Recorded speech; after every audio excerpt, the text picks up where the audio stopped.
Last third chapter का next topic है kinds of friction. Friction जो रगड़ है वो कितने तरह की होती है? 3 तरह की होती है, static friction, sliding friction and rolling friction. तो सबसे पहले स्टैटिक फ्रिक्शन क्या होती है? Static friction is a force of friction that comes into play when one body tends to move over a surface but there is no actual motion of the object in spite of the force being applied on it. वो बोल रहे हैं कि static motion क्या होता है, ये तब तक प्ले में नहीं आती, ठीक है, तब तक ये एक्ट नहीं करती जब तक हम एक चीज़ के ऊपर दूसरी चीज़ को वो क्या होएगी, एक्चुअल मोशन में नहीं होएगी, ठीक है।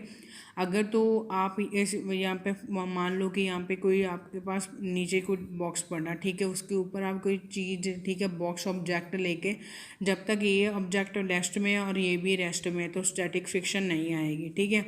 जब आप इस वाले फोर्स पे इस वाले बॉक्स पे थोड़ी सी फोर्स अप्लाई करोगे, ठीक है, तो ये वाला जो बॉक्स इसके ऊपर मूव करना स्टार्ट कर देगा, ऐसे ऐसे मूव करेगा धीरे धीरे, ठीक है। जब ये मूव करेगा तब भी जो स्टैटिक फ्रिक्शन है वो क्या आएगी, प्ले में आएगी, मतलब वो अपना काम करेगी, ठीक है। तब तक नहीं करेगी जब तक हम इस वाले को इसके ऊपर मूव नहीं करवाते। इस वाले को जो ऊपर वाला आपका छोटा बॉक्स है उसको आप फोर्स अप्लाई नहीं करते। ये समझने के लिए एक एक्टिविटी है, ठीक है। एक टेबल है, एक टेबल के ऊपर आप एक बॉक्स ले लो, छोटा बॉक्स ले लो, ठीक है। टेबल के ऊपर आप उस बॉक्स को ना थोड़ा सा फोर्स लगाओ, थोड़ी सी फोर्स लगाओ तो वो बॉक्स मूव नहीं करेगा, लकड़ी का बना हुआ, ठीक है।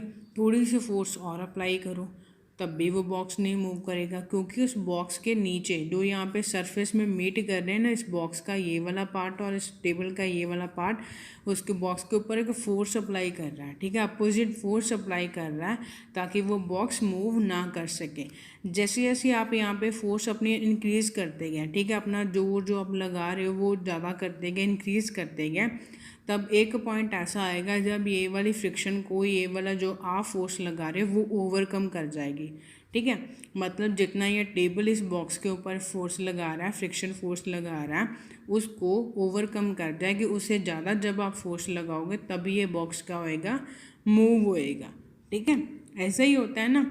तो इसलिए हम स्टैटिक फ्रिक्शन को क्या बोलते हैं कि ये सेल्फ एडजस्टिंग इन नेचर है, कि ये खुद ब खुद एडजस्ट होने वाली फोर्स है।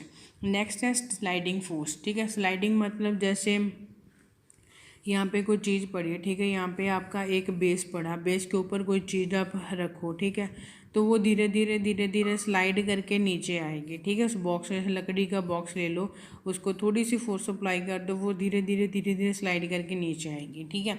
तो sliding friction is a frictional force exerted by the surface. ये भी सरफेस के ऊपर लगती है किसी ऑब्जेक्ट के, जब वो दूसरे ऑब्जेक्ट के ऊपर क्या कर रहा होता है, स्लाइड कर रहा होता, ठीक है। जैसे हम चलते हैं या फिर दौड़ते हैं ग्राउंड पे, तो तब भी कौन सी फोर्स लगती है, स्लाइडिंग फ्रिक्शन लगती है। जैसे वहाँ पर दिया हो गया, व्हेन वी आर वॉकिंग और running on a ground the force of sliding friction acts on us. हमारे ऊपर जो स्लाइडिंग फ्रिक्शन है वो लगती है और हमें उस फोर्स को ओवरकम करने के लिए जोर ज़्यादा लगाना पड़ता है, ठीक है, ताकि हम अपना जो चलना फिरना वो कंटिन्यू कर सकें, ठीक है। अगर हम फोर्स नहीं लगाएंगे तो हम वहीं पे रुक जाएंगे, ठीक है, ड्यू टू स्लाइडिंग फ्रिक्शन। जो फोर्स ऑफ स्लाइडिंग फ्रिक्शन है उसको आप कैसे मेज़र करते हो, by the force required to keep the object sliding uniformly over the given surface, कि वो वाली फोर्स जो आपको चाहिए दूसरे सरफेस के ऊपर स्लाइड होने के लिए, ठीक है। जैसे for a given pair of sliding object and a surface the magnitude of sliding friction remains same, ठीक है। किसी भी सरफेस के लिए जो स्लाइडिंग फ्रिक्शन है वो सेम ही रहती है, जितनी यहाँ पे है उतनी यहाँ पे लगेगी, ठीक है। ये जो ऑब्जेक्ट है ना, जितनी इस ऑब्जेक्ट पे इस पॉइंट पे फोर्स लग रही है उतनी ही इस पॉइंट पे लगेगी, ठीक है।